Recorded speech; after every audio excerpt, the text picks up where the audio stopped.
Hi friends, అందరికీ నమస్కారం. ఏమీ లేని స్థాయి నుండి ఉన్నత స్థాయికి ఎదిగేలా చేసే దీపారాధన. చాలామంది నిత్యం పూజలు చేస్తూ ఉంటారు.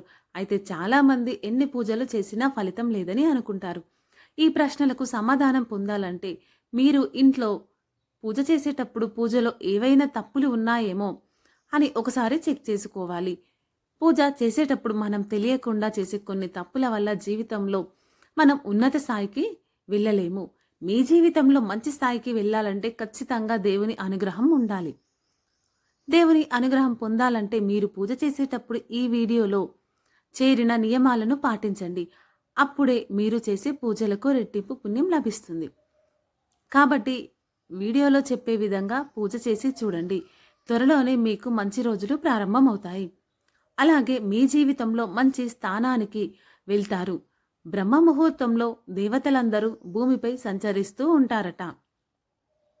కాబట్టి తెల్లవారుజామున ఉదయం 3 నుండి 5 గంటల మధ్యలో స్నానం చేసి పూజగదిలో దీపం వెలిగిస్తే చాలు, సకల దేవతల అనుగ్రహాన్ని పొందవచ్చు. ఉదయం ఈ సమయంలో పూజ చేయలేని వారు ఓం నమః శివాయ అనే మంత్రాన్ని 108 సార్లు జపిస్తే 1000 యాగాలు చేసినంత పుణ్యఫలం సిద్ధిస్తుందట. బ్రహ్మ ముహూర్తంలో పూజ చేయలేని వారు ఉదయం 10 గంటలలోపు పూజ పూర్తి చేసుకోవాలి. దేవుని పూజలు నైవేద్యంగా ఒక చిన్న బెల్లం ముక్క పెట్టినా చాలు, దేవుడు సంతోషించి మీ ఇంటిపై ముక్కోటి దేవతల ఆశీర్వాదం ఉంటుంది. దేవునికి నైవేద్యం పెట్టేటప్పుడు పూజ మధ్యలో నీళ్లను చిలకరిస్తూ ఉండాలి. దేవునికి నైవేద్యం పెట్టిన తర్వాత 5 నిమిషాలు అలాగే వదిలేసి పూజగది నుండి వచ్చేయాలి. ఇలా చేస్తే ఆ దేవుడు చల్లని చూపు మీపై ఉంటుంది. ఇంట్లోని పూజాగదిలో 2 వైపులా పసుపుతో స్వస్తి చేసిన అన్ని వేయండి. ఇలా చేయడం వల్ల ఇంట్లో ఏమైనా వాస్తు దోషాలు ఉంటే తొలగిపోతాయి. ఇంట్లో పాజిటివ్ శక్తి ప్రసాదిస్తుంది. లక్ష్మీదేవి కటాక్షం ప్రార్థిస్తుంది. ఓం నమః శివాయ అని కోరుకుని గంట కొడితే మీరు అనుకున్న కోరిక నేరుగా దేవుడి దగ్గరకు చేరుతుందని శాస్త్రం చెబుతుంది. పూజ పూర్తయిన తర్వాత ఇంట్లో ధూపం వేయాలి. దీపారాధన చేసిన తర్వాత దీపాలు వెలుగుతున్నంతసేపు పూజా మందిరం తలుపులు తెరిచే ఉంచాలి. పూజ గదిలో లక్ష్మి అమ్మవారి విగ్రహం లేదా పటం దగ్గర గవ్వలను పెట్టి పూజించాలి. ఇలా పూజిస్తే వారికి సిరి సంపదలతో పాటు సుఖ సంతోషాలతో ఉంటారు. పూజ గదిలో ఎల్లప్పుడూ అక్షింతలు ఉండాలి. పూజ గదిలో ఉన్న అక్షింతలను దైవశక్తి ఉంటుంది. కాబట్టి పూజ చేసిన తర్వాత అక్షింతలు మీ తలపైన వేసుకుంటే దేవతల ఆశీర్వాదం లభిస్తుంది. లక్ష్మీదేవికి ఎర్రటి పూలు అంటే చాలా ఇష్టం. కాబట్టి శుక్రవారం పూజ చేసేవారు మీరు లక్ష్మీదేవి పటానికి ఎర్ర మందార పూలు పెట్టి పూజిస్తే మీ ఇంటికి లక్ష్మీ కటాక్షం వరిస్తుంది. శుక్రవారం రోజున తులసి మొక్కకు పచ్చి పాలు సమర్పిస్తే లక్ష్మీదేవి ఆశీర్వాదం వల్ల మీ ఇంట్లోకి ఎక్కువగా డబ్బు వస్తుంది. అన్ని రోజుల కంటే శుక్రవారం మరియు శనివారం చేసే పూజలకు చాలా శక్తి ఉంటుంది. భగవంతుడి ఆశీర్వాదాలు పొందాలనుకునేవారు ఈ 2 రోజుల్లో దేవునికి పూజలు చేస్తే మీ పూజకు రెట్టింపు పుణ్యాన్ని పొందవచ్చు. తద్వారా మీ ఇంటిపై దేవతల ఆశీర్వాదం ఉంటుంది. పూజగదిలో ఉండే దేవుడి పటాలను కూడా పాతవి ఉంచకూడదు.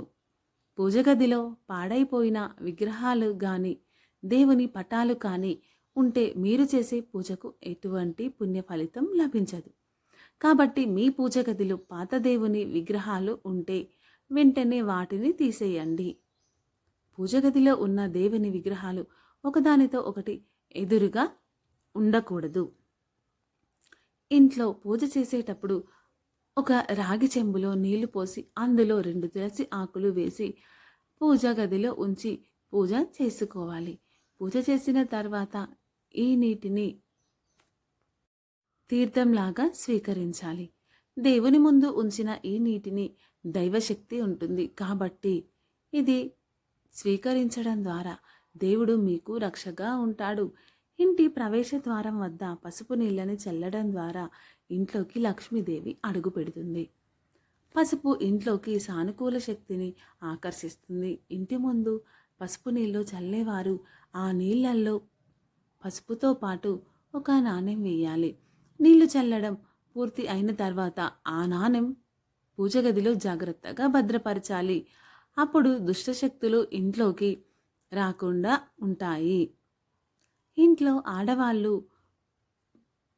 చేసే పూజ కన్నా మగవాళ్ళు చేసే పూజకి రెట్టింపు పుణ్య ఫలితం దక్కుతుందట. స్త్రీలు చేసే పూజలకు కేవలం తన సంతానానికి మాత్రమే పుణ్యం వరిస్తుందట. కాబట్టి కుటుంబం మొత్తానికి మంచి జరగాలంటే ఇంట్లో ఉన్న మగవారు పూజ గదిలో దీపం వెలిగిస్తే ఆ ఇంటికి అష్టైశ్వర్యాలు సిద్ధిస్తాయని పండితులు చెబుతున్నారు. శుక్రవారం రోజున రాళ్ళ ఉప్పును తీసుకుంటే చాలా మంచిది. శుక్రవారం రాళ్ళ ఉప్పును పాటు లక్ష్మీదేవిని కూడా మీ ఇంటి అలాగే ఏదైనా శుక్రవారం రోజు మీ ఇంటి ప్రధాన ద్వారం దగ్గర కడప మీద కుంకుమతో ఓం అని రాయండి. ఇలా చేస్తే లక్ష్మీదేవి సంతోషించి మీ ఇంట్లోకి ప్రవేశిస్తుంది. శనివారం రోజు చేసే పూజలు ముఖ్యంగా తులసి దళాలు ఉండాలి. వెంకటేశ్వర స్వామి పూజలో తులసి దళాలు ఆకులు లేకపోతే ఆ పూజకు అసంపూర్ణమని వేద పండితులు చెబుతున్నారు. కాబట్టి శనివారం రోజు చేసే పూజలో ఖచ్చితంగా తులసి దళాలు తులసి ఆకులు ఉండాలి. ముఖ్యంగా శనివారం రోజున మాత్రమే దేవుని పటాలను శుభ్రం చేసుకోవాలి అని పండితులు చెబుతున్నారు. ఈ విషయం గుర్తుంచుకోండి. దీపం ఎన్ని వత్తులతో వెలిగిస్తే ఎటువంటి ఫలితాలు కలుగుతాయో ఇప్పుడు మనం ఈ వీడియోలో వివరంగా తెలుసుకుందాం. వీడియో నచ్చినట్లయితే లైక్ చేయండి, షేర్ చేయండి, మన ఛానల్ని సబ్స్క్రైబ్ చేయండి.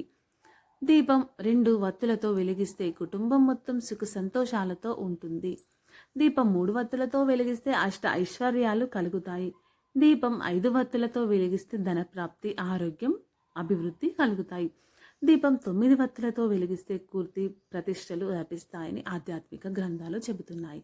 దీపం తూర్పు దిశలో వెలిగిస్తే మీకున్న కష్టాలన్నీ తొలగిపోతాయి. అలాగే గ్రహదోషాలు కూడా తొలగిపోతాయని పండితులు చెబుతున్నారు. దీపం ఉత్తర దిశలో వెలిగిస్తే ఇంట్లో ఏదైనా ప్రవాహం పెరుగుతుంది. నువ్వుల నూనెతో దీపారాధన చేస్తే ఇంట్లో ఉన్న దుష్టశక్తులు బయటికి వెళ్ళిపోతాయి. ఆముదంతో దీపారాధన చేస్తే కుటుంబంలో ఎటువంటి కలహాలు లేకుండా సుఖ సంతోషాలతో ఉంటారు. ఈ వీడియో మీకు నచ్చినట్లయితే మన ఛానల్ని సబ్స్క్రైబ్ చేయండి. జై శ్రీకృష్ణ అని కామెంట్ చేయండి. Thank you friends. Thank you for watching. Please subscribe my channel.